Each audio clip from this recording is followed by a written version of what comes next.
વ્રત કે ઉપવાસ માટે ફરાળી પૂરણપોળી બનાવવા માટે આપણે અહીંયા 1.5 કપ જેટલો સિંગોડાનો લોટ લઈ લીધો છે.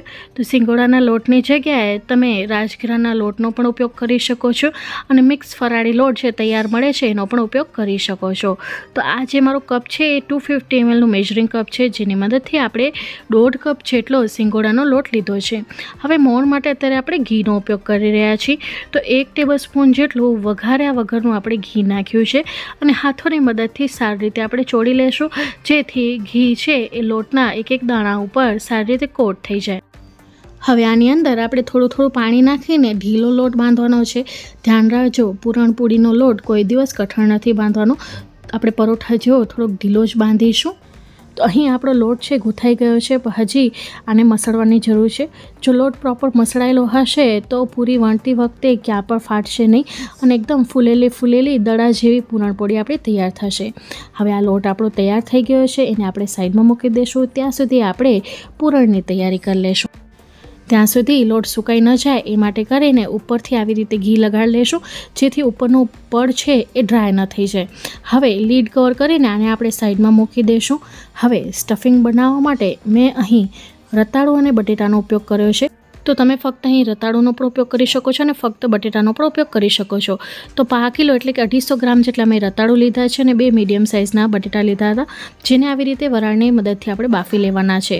વરાળથી બાફવાથી એનામાં પાણીનો ભાગ વધારે રહેતો નથી, એટલે પાણી નાખ્યા વગર જ આપણે આવી રીતે વરાળથી બાફી લેવાના છે. જો કુકરમાં પાણી નાખીને બાફીએ છીએ તો આ જે માવો છે એ ભીનો તૈયાર થાય છે. હવે અહીં રતાળુ અને બટેટાની આપણે છાલ ઉતારી લીધી છે અને મેશરની મદદથી આપણે આને મેશ કરી લઈશું, જેથી એક પણ મોટા પીસ ન રહે. તમે ઈચ્છો તો કાણાવાળી જે મોટા કાણાવાળી ખમણી હોય એનાથી ખમણી પણ શકો છો, પણ મેશરથી આ ફટાફટ થઈ જાય છે. રતાળુમાં રેસાનો ભાગ હોય છે, પણ અત્યારે આપણે રેસા કાઢવાની જરૂર નથી. આપણે પાછળથી એક પ્રોસેસ કરીશું તો એ રેસા આપોઆપ નીકળી જશે. માવો આપણો તૈયાર છે. તો કડાઈમાં 1 ટેબલસ્પૂન જેટલું ઘી લઈ લીધું છે અને આ માવાને આપણે શેકીશું.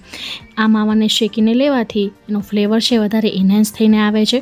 તમે બટેટાનો તો શીરો બનાવ્યો હશે, રતાળુનો પણ શીરો બનાવ્યો હશે, તો આ સ્ટફિંગ એટલું ટેસ્ટી લાગે છે જ્યારે આપણે એને ઘીમાં સાતળીને લઈએ છીએ. હવે વાટકીમાં જ્યારે આ મેં માપ મેજર કર્યું તો માવાનું માપ છે એ 1.5 કપ જેટલું નીકળ્યું છે. તો આપણે ગોળનું પ્રમાણ પણ એટલું જ નાખીશું. તો પહેલાં આપણે અત્યારે આ માવાને સારી રીતે સાતળી લઈશું. તો જ્યાં સુધી થોડાક ઉપર ગોલ્ડન બ્રાઉન સ્પોટ ના આવે ત્યાં સુધી આપણે એને continue slow to medium flame ઉપર સાતળીશું. નીચે તળિયે ચોંટી ન જાય એ વાતનું પણ ધ્યાન રાખવાનું છે. તો અહીં આ માવાને મેં 5 મિનિટ સુધી સાતળી લીધો છે.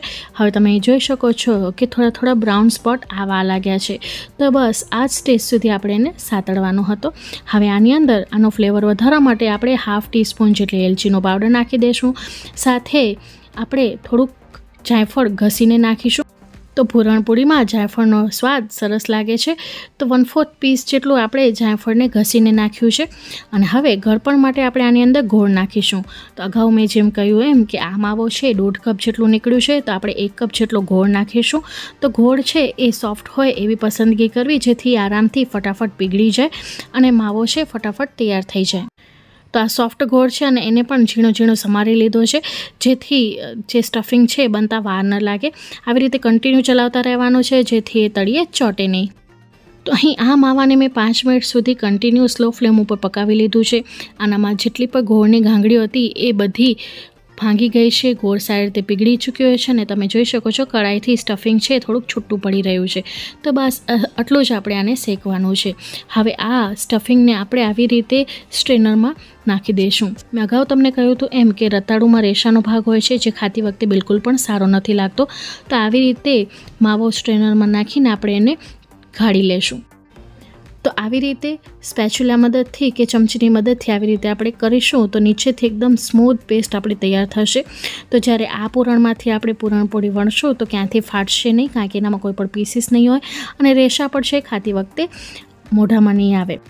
તો આવી રીતે સ્ટ્રેનરની મદદથી આપણે બધા માવાને આવી રીતે સ્ટ્રેન કરી લઈશું. તો અહીં તમે જોઈ શકો છો રેસા બધા દૂર થઈ ગયા છે ને એકદમ લીસો માવો આપણો તૈયાર થઈને આવ્યો છે। હવે આ માવાને આપણે ઠંડો પણ કરી લીધો છે, કારણ કે જો ગરમ ગરમ સ્ટફિંગમાંથી આપણે પૂરણપોળી વણશું તો એ ફાટી જશે। તો પંખા નીચે માવાને ઠંડો કરી લીધો છે।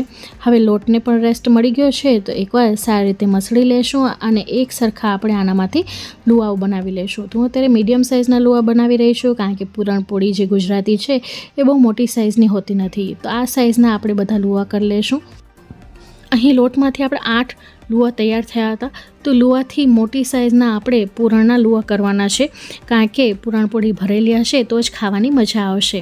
તો અહીં હવે આપણે એક લુવો લઈ લીધો છે, જેને આપણે સિંગોડાના લોટમાં જ આવી રીતે સેજ ડસ્ટ કરી લઈશું અને આવી રીતે આપણે એને ફેરવતા જઈશું, દબાવતા જઈશું તો એક વાટકીનો શેપ તૈયાર થઈ જશે, જેમ આપણે આલુ પરોઠા બનાવીએ છીએ એવી રીતે જ। તો થોડોક લોટ હશે તો આવી રીતે ફટાફટ એ ફરતું જશે અને વાટકીનો શેપ આવી જશે।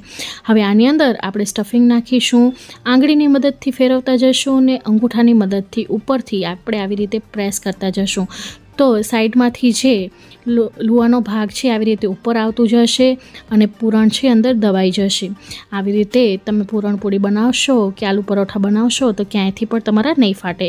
હવે આને આવી રીતે આપણે સીલ કરી લેવાનું છે, ક્યાંયથી પણ દેખાવું ન જોઈએ। પૂરણ આપણું અંદર હાલી ગયું છે, તો જે સીલવાળો ભાગ છે નીચે જ આવશે, તો આવી રીતે સેજ દબાવી લેશું અને પૂરણને છે થોડુંક આવી રીતે દબાવીને ફેલાવી લેશું અને હવે વેલણની મદદથી આપણે એને વણી લેશું। તો વધારાનો જે લોટ હતો એ આપણે કાઢી નાખ્યો છે, તો આવી રીતે હળવે હાથેથી આપણે એને વણી લેશું। ગુજરાતી પૂરણપોળી છે સાઇઝમાં બહુ મોટી નથી હોતી, તો આપણે અત્યારે આ મીડિયમ થિકનેસની પૂરણપોળી વણી છે।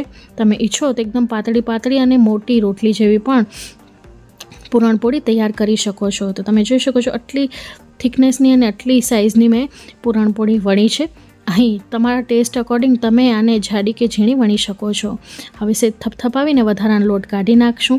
બાજુમાં તવી ગરમ કરવા માટે મૂકી દીધી હતી, તો અહીં એક ટીપ શેર કરીશ।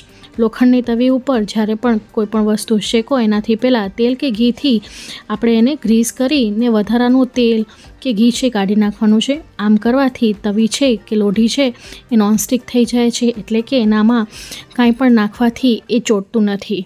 તો હવે ગેસની ફ્લેમને મીડિયમ રાખીને આપણે જે પૂરણપોળી વણીને તૈયાર કરી રાખી છે એનામાં જે સીલવાળો ભાગ છે એ નીચે આવશે, ઉપરનો ભાગ આપણે આવી રીતે ઉપર જ રાખવાનો છે અને આવી રીતે ઉલટપુલટ કરીને આપણે એને શેકીશું। તો ગુજરાતી પૂરણપોળી છે એને ઘીમાં શેકવામાં નથી આવતી, તો આપણે ફક્ત પહેલાં એને આવી રીતે શેકી લેશું। તો નીચેથી થોડાક બબલ્સ આવવા લાગે એટલે આપણે એને શેકીને પલટાવી લીધી છે। ફરી પાછી આપણે એની દિશા છે એ ચેન્જ કરી લેશું અને આવી રીતે આપણે એને શેકતા જશું। હવે કિચન નેપકિન કે મસોટાની મદદથી આવી રીતે ઉપરથી આપણે પ્રેસ કરીને એને શેકીશું। તો તમે જોઈ શકો છો કે સાઈડમાંથી ફૂલવા લાગી છે, પણ હજી ઉપરનું પડ છે આપણું કાચું છે।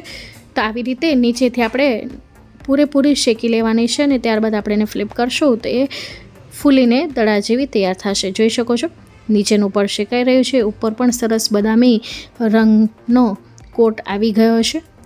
જોઈ શકો છો કેટલી સરસ ફૂલેલી તૈયાર થઈ છે અને બીજી તરફ પણ સરસ મજાની આપણો બદામી રંગના સ્પોટ આવી ગયા છે। તો હવે એને ફ્લિપ કરી લેશું।